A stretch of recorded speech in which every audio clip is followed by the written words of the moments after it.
नमस्कार, मेरा नाम किशन भाकर है। मैं ग्राम खाकोली, जिला नागौर, राजस्थान निवासी हूँ। मेरी जेईटी 2022 में संपूर्ण राजस्थान में जनरल कैटेगरी से प्रथम रैंक रही और मेरे को आरसी उदयपुर मिला। बीए सीयूटी से मेरा बीएचयू में सिलेक्शन हुआ। आईसीआर में मेरे 99.86 परसेंटाइल आए और मेरे को आईआरआई न्यू दिल्ली मिला। मेरी सफलता के पीछे बहुत से मुख्य बिंदुओं का योगदान रहा, जिनमें से जैसे मैं कुछ एग्जाम्पल आपको देना चाहूँगा कि बेस्ट फैकल्टी होना, बेस्ट इंस्टीट्यूट से पढ़ना, बेस्ट स्टडी मटेरियल पढ़ना, पेरेंट्स का सपोर्टिव होना, कॉन्फिडेंट रहना, डिटरमाइंड रहना और अपने लक्ष्य के प्रति फुल समर्पित रहना और बेस्ट इन्वायरमेंट में रह के पढ़ना है। ऐसी सारी चीज़ें आपको रॉयल इंस्टीट्यूट में अवेलेबल होगी, रॉयल इंस्टीट्यूट उदयपुर। और एग्ज़ाम से 1 से 1.5 महीना पहले अपन खुद को कैसे प्रिपेयर रखना होता है कि अपन अपनी स्टडी को फोकस कर सके और अपने सिलेक्शन को सुनिश्चित कर सके, अपने रैंक को सुनिश्चित कर सके। तो आज मेरा मेन मोटिव आपको 1 से 1.5 महीना पहले कैसे पढ़ना है एग्ज़ाम से, वो मैं आपको बताना चाहूँगा। तो इसके लिए आपको सबसे पहले तो एक ऑनलाइन या ऑफलाइन अपने टेस्ट सीरीज को ज्वाइन करना है, जिससे आपको ये पता चल सके कि एग्ज़ाम पैटर्न कैसा आएगा, कैसे अपन क्वेश्चन को हल कर सकते हैं। और एग्ज़ाम से 1.5 महीना पहले 1-1.5 महीना पहले आपको फुल रिवीजन करना है, रिवीजन पे रिवीजन करना है। क्योंकि आप रिवीजन पे रिवीजन करोगे तो आपका कॉन्फिडेंस बढ़ेगा, आपको ऐसे लगेगा कि अपन कोर्स को बार बार कर चुके हैं और आपको सारी चीज़ें ऐसे आने लग जाएगी, आपको ऐसा लगेगा कि ये चीज़ तो मैंने अभी पढ़ी है। और दूसरी बात, आपकी अगर मान लो टेस्ट के अंदर कभी रैंक कम आए तो आपको उस चीज़ से और ज़्यादा मोटिवेट होना है कि अगली बार मेरे को रैंक और बेटर लानी है ताकि मेरा सिलेक्शन और अच्छा हो। और अगर आप डिमोटिवेट होगे तो आप और नीचे जाते जाओगे, लेकिन वहीं आप ऐसे ठानोगे कि नहीं, इस अगली बार मेरे को और अच्छा करना है, तो आपकी रैंक और बेटर आएगी। मैं भी ऐसा ही करता था। और इसके अलावा आपको जब आप टेस्ट देने जाओ अपने, तो आपको ऐसे मान के चलना है कि ये आपका मेन एग्ज़ाम है और आप मेन एग्जामिनेशन सेंटर में बैठे हो, क्योंकि इससे आपकी हैबिट बढ़ेगी। आप हर टेस्ट को अगर मेन एग्ज़ाम मान के चलोगे तो आपकी गलतियां सुधरेगी। आपको बार बार अपनी टेस्ट देने के बाद में आपको वापस जाके उस पेपर को मिलाना है। आपको देखना है कि आपने पिछले टेस्ट में क्या मिस्टेक की थी, वो इस बार आप टेस्ट में ना करो। तो ऐसे कर करके आप 1 महीने में इतने टेस्ट दे दोगे कि आपकी हर गलती सुधरती जाएगी और मेन एग्ज़ाम में आप ये गलतियाँ नहीं करोगे। इसके अलावा आपको अपनी इन दिनों के अंदर आपको अपनी सेहत पे भी बहुत ज़्यादा ध्यान देना है, क्योंकि वो बोलते हैं ना कि पहला सुख निरोगी काया। तो जब आपकी काया निरोगी नहीं रहेगी तो आप पढ़ नहीं पाओगे। तो इसलिए आप खाने पीने का मतलब हर चीज़ का ध्यान रखें कि जब आपकी सेहत मेंटेन रहेगी तो आप पढ़ाई के अंदर पूरा 100% दे पाओगे। और इसके अलावा आप अपने टीचर्स से प्रॉपर गाइडेंस लेते रहे और हमसे गाइडेंस आप लेते रहे। और रॉयल इंस्टीट्यूट एक ऐसा प्लेटफॉर्म है जहाँ आपको किसी से और गाइडेंस लेने की ज़रूरत नहीं रहती है, क्योंकि वहाँ डायरेक्टर जीएल सर और टीचर्स पर डे आपको क्लासरूम के अंदर ही आपको इतना मोटिवेट कर देते हैं कि बच्चा डिमोटिवेट होने का तो कोई सवाल ही पैदा नहीं होता है। इसके अलावा आप इस टाइम पे बोलते हैं ना कि जैसे जैसे मंजिल पास आती है अपने पैर ज़्यादा दर्द करने लग जाते हैं। तो अब आपकी मंजिल पास में 1-1.5 महीने आपकी दोनों एग्जाम के लिए बचा है, तो आपको डिमोटिवेट नहीं होना है, खुद को कॉन्फिडेंस रखना है। कुछ बच्चे इससे होते हैं अपने आसपास में जो अपन को डिमोटिवेट करते रहते हैं, ऐसे बच्चों से आपको सख्त दूर रहना है और उनकी बातों को दिल से नहीं लगाना है, उनकी बातों को सुन के ऊपर से निकाल देना है। इससे में आपको केवल अपना जो लक्ष्य आपने आज से 1 साल पहले आपने ठाना था कि मेरे को जेईटी 2022 सीयूटी को फोड़ना है, तो आपको उसको फोड़ के ही रहना है। ऐसे के अंदर आपको जो टीचर प्रॉपर गाइडेंस दे रहे आपको उसको फॉलो करना है। टेस्ट सीरीज के अंदर आपको मैंने बता दिया है कि टॉपिक्स को आपको ऐसे रिवीजन करना है। पहले आपको पूरी थ्योरी कंप्लीट करनी है। जैसे कि मान लो आपके 2 दिन बाद में टेस्ट है और उसके अंदर टोटल 10 चैप्टर्स आपके आ रहे हैं, तो आपको सबसे पहले उन 10 चैप्टर्स को पढ़ना है, फिर उनकी डीपीपी एक्सरसाइज करनी है। मान लो कि आपने 2 चैप्टर पढ़े, फिर उसकी डीपीपी एक्सरसाइज की, फिर 1 चैप्टर पढ़ा, फिर उसकी डीपीपी एक्सरसाइज करी, तो आपको ऐसे पता चलेगा कि आपने 8 चैप्टर पढ़ लिए, 2 चैप्टर तो आपके बाकी ही रह गए। तो इसलिए आपको पहले पूरी थ्योरी कंप्लीट करनी है 10 चैप्टर्स की, फिर उसके टाइम मिले तो आपको डीपीपी एक्सरसाइज करनी है। नेट के आप अगर क्वेश्चन कर सको तो वो आपको करने चाहिए, वो मैं आपको सजेस्ट करूंगा। क्योंकि आप अगर ऐसा करोगे तो आपकी थ्योरी भी कंप्लीट हो जाएगी, आपकी डीपी एक्सरसाइज भी हो जाएगी और आपके नीट के क्वेश्चन हो जाएंगे, तो आप में और ज़्यादा कॉन्फिडेंस आएगा। एग्जाम से आपको 15 दिन पहले खुद का एक टाइम टेबल बनाना होता है। मैंने भी खुद का सेल्फ टाइम टेबल बनाया था। हालांकि रॉयल के अंदर आपको टाइम टेबल टीचर्स के द्वारा बनाया हुआ मिलता है, लेकिन अगर आप खुद का टाइम टेबल बनाओगे तो आपको और ज़्यादा और ज़्यादा हेल्प मिलेगी। जैसे कि आपको कोई सब्जेक्ट ऐसा है जो आप पढ़ के उसको 10-15 दिन तक याद रख सकते हो, कोई सब्जेक्ट ऐसा है जिसको आप पढ़ के ज़्यादा से ज़्यादा 4-5-6 दिन तक याद रख सकते हो। तो आपको एग्जाम से 15 दिन पहले खुद का टाइम टेबल बनाना है जिसके अंदर आप पूरे कोर्स को कवर कर सको।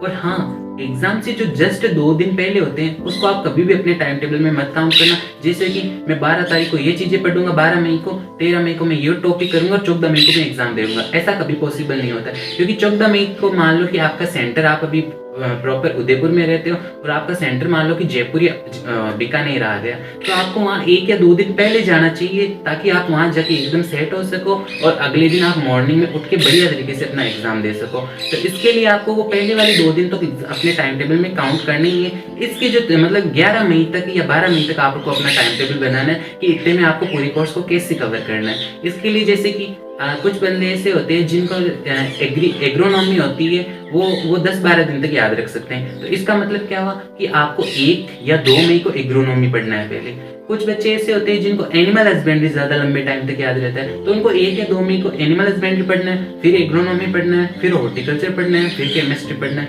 कुछ ऐसे होते हैं जिनको केमिस्ट्री लंबे टाइम तक याद रह सकती है। क्यों? क्योंकि वो अपने शॉर्ट नोट्स बना के रखते हैं। तो जो आपके 2 दिन पहले आप होना एग्जाम से 2 दिन पहले, उसमें आपको अपने सारे शॉर्ट नोट्स को एक बार पढ़ के जाना है। वो हालांकि वो बाद की बातें वो हम आपको और बाद में भी बताएंगे, लेकिन मैं एक बार आपको शॉर्ट में ये बता देता हूँ कि आपको एग्जाम से पहले मतलब क्या क्या चीजें करनी होती है। तो आपको पहले वो चीज पढ़नी है जिसको आप लंबे टाइम तक याद रख सको, उसके बाद में वो जो आप मतलब थोड़े टाइम के लिए याद रख सकते हो। जैसे कि कुछ बच्चे ऐसे होते हैं जिनको ऑर्गेनिक केमिस्ट्री मतलब बहुत कम याद रहती है, मान लो कि 5-4 दिन तक याद रहती है। तो आपको मान लो 8 या 9 या 10 मई को आपको ऑर्गेनिक केमिस्ट्री पढ़नी है और फिर जब 14 मई से 2 दिन पहले है उस टाइम आपको उसके शॉर्ट नोट्स और पढ़ के जाना है। तो इससे आपको बहुत कॉन्फिडेंस मिलेगा, आपको सारी चीजें ऐसे लगेगी कि मैंने ये अभी पढ़ा है। और देखो मेरे दोस्तों, ये टाइम ऐसा है कि इसके अंदर आपको बहुत सारी परेशानियां झेलनी पड़ेगी। होता है ना कि जब लक्ष्य पास में आता है ना तो और ज़्यादा कठिनाई आती है, बीमार हो जाते हैं, जो पड़ोसी लोग होते हैं, फैमिली होती है, मतलब जो रिश्तेदार होते हैं, वो मतलब कुछ ना कुछ ऐसी बातें बोलते हैं जो अपने दिल पे अपन लेके बैठ जाते हैं, या फिर टेस्ट में रैंक कम आती है तो अपन दिल पे लेके बैठ जाते हैं। तो इन सब चीज़ों से आपको दूर रहना है, क्योंकि सभी बच्चों के साथ ये हर साल ऐसा होता है। बहुत सारे बच्चे होते हैं जो इन चीज़ों की वजह से फंस के रह जाते हैं और उनके मतलब कहीं ना कहीं उनके सिलेक्शन के अंदर मतलब ये चीज़ें अड़चन देती है। तो मैं आपको ये कहूँगा कि ठान लो ऐसा कि आपको इन सभी चीज़ों से दूर रहना है, सुनना है हंस के और फिर उसको भूल जाना है। मतलब उन चीज़ों पे ज़्यादा आपको गौर नहीं करना है कि कोई क्या बोल रहा है, आपको उससे कुछ मतलब नहीं। आपके टीचर्स जो आपको बोल रहे हैं, आपसे पहले जो पढ़ के गए वो आपको जो सजेस्ट करे, आपको उस गाइडेंस को फॉलो करना है और अपने मुताबिक अपन को खुद को सारी चीज़ें बेटर करनी है। और हाँ, एक मुख्य बात कि इस टाइम पे बहुत सारे बच्चे ऐसे होते हैं जो ऐसे सोचते हैं कि अरे यार उस कोचिंग के नोट्स पढ़ी है, अरे यार वहाँ का स्टडी मटेरियल एक बार पढ़ के देख लेता हूँ। तो आप जिस इंस्टीट्यूट में आप रॉयल में पढ़ रहे हो, आपका वो मैटर सफिशिएंट है, आपको इसके अलावा कहीं और जाने की ज़रूरत नहीं। क्योंकि इस टाइम पे अगर आप भटकोगे, ये भी पढ़ लूँ वो भी पढ़ लूँ, तो आप कुछ भी नहीं पढ़ पाओगे। इसलिए जो आपके पास है, जितना आज तक आपने इतने दिन जो पढ़ा, अब आपको केवल उसी का बार बार रिविजन करना है, इसके अलावा आपको कहीं नहीं भटकना है।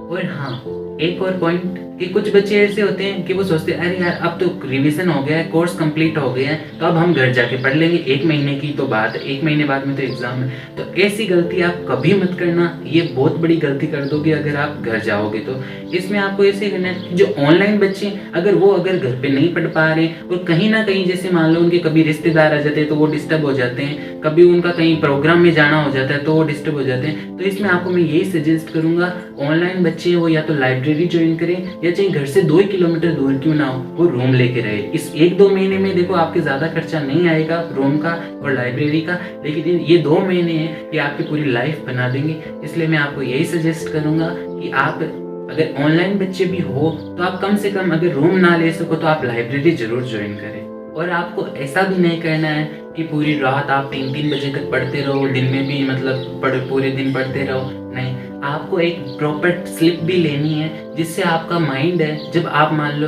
अगर हम बार पूरे दिन गाड़ी चलाते हैं तो गाड़ी का इंजन गर्म हो जाता है, तो अपन तो इंसान है, अपन का क्या दिमाग गर्म नहीं होगा ना क्या। तो आप अगर 3-3, 4-4 बजे तक रात तक पढ़ते रहोगे ना तो आपको ऐसा लगेगा, आपका शरीर को ऐसा लगेगा कि अपन पढ़ रहे हैं, अपन को याद हो रहा है। लेकिन जब आप अगले दिन या 2 दिन बाद में उस चीज को रिकॉल करोगे अपने माइंड में तो आपको वो याद नहीं आएगी, क्योंकि दिमाग के ऊपर प्रेशर पड़ता है। इंजन यार कोई गाड़ी नहीं है, अपना इंसान है अपन भी। तो आपको है ना एक प्रॉपर टाइम तक ही पढ़ना है। जैसे रात को मान लो, मैं रात को हमेशा 12 बजे तक, 12:30 बजे तक मैक्सिमम था कि मैं इतनी रात तक पढ़ता था। सुबह मैं 5:30 या 6 बजे उठ के पढ़ना चालू करता था। मतलब मैं रात को हमेशा 6 घंटे की प्रॉपर नींद लेता, और दोपहर के अंदर मेरे को टाइम मिलता तो मैं आधा घंटा या मैक्सिमम 1 आवर नींद लेता। जिससे ऐसे होता कि मेरे को मतलब जब मैं उठ के वापस पढ़ने बैठता तो मेरा पूरा दिन फ्रेश जाता। मैं खुद का सेल्फ टाइम टेबल बना के रखता था, पूरे हर दिन का मैं टाइम टेबल बना के रखता था कि आज मेरे को ये टॉपिक्स पढ़ने, आज मेरे को ये टॉपिक्स पढ़ने। जिससे मेरे अंदर कॉन्फिडेंस आता गया। मेरे सारे टेस्ट सीरीज में भी बढ़िया रैंक आती रही, मेरे हर टेस्ट में नंबर भी अच्छे आते रहे, और मैंने मेन एग्जाम में भी मेरी तरफ से फुल बेस्ट परफॉर्मेंस की और बेस्ट रिजल्ट आपको देखने को मिला। पिछले साल मेरी जेईटी के अंदर केवल 150 नंबर आए थे, और मेरी रैंक तो छोड़ के मेरा सिलेक्शन भी नहीं हुआ था। लेकिन इस बार मेरी ऑल ओवर फर्स्ट रैंक रही। तो आपको भी इसी चीज़ से मोटिवेट लेना चाहिए कि पिछली बार अपना रिजल्ट क्या रहा, कैसा रहा, उससे आपको कोई मतलब नहीं है। आपको एक ही चीज़ सोचनी है कि द बेस्ट इंस्टीट्यूट आप जहाँ पढ़ रहे हो वो बेस्ट है। रॉयल में का एक बार आप पधार के आप ज़रूर देखें। क्यों? क्योंकि मैं इसलिए नहीं बोल रहा हूँ कि मैं वहाँ खुद पढ़ा, आप वहाँ का रिजल्ट देखो। और मैं ऐसा भी नहीं कि वहाँ की चीज़ों को मैं मतलब वहाँ का प्रचार कर रहा हूँ, नहीं, मैं दिल से बोल रहा हूँ। मैंने ये चीज़ खुद वहाँ जाके ऑब्जर्व की। मैंने वहाँ से केवल स्टडी नहीं सीखी, वहाँ से केवल मैंने सिलेक्शन ही नहीं लिया, वहाँ से मैंने काफ़ी कुछ चीज़ें सीखने को मेरे को मिली। और हाँ, अगर जेट और सीयूटी के लिए आप इतने दिन से मेहनत करें और लगातार, अगर आप नहीं कर पाओगे तो फिर कौन कर पाएगा। एक बहुत पुरानी कहावत है जो मैं आपको कहना चाहूँगा कि लहरों से डरकर नौका पार नहीं होती, कोशिश करने वालों की कभी हार नहीं होती। तो वी आर रॉयलियंस जब कुछ नहीं कर पाएंगे तो कौन कर पाएगा। तो जेट और सीयूटी को फोड़ने के लिए तैयार हो जाओ। धन्यवाद।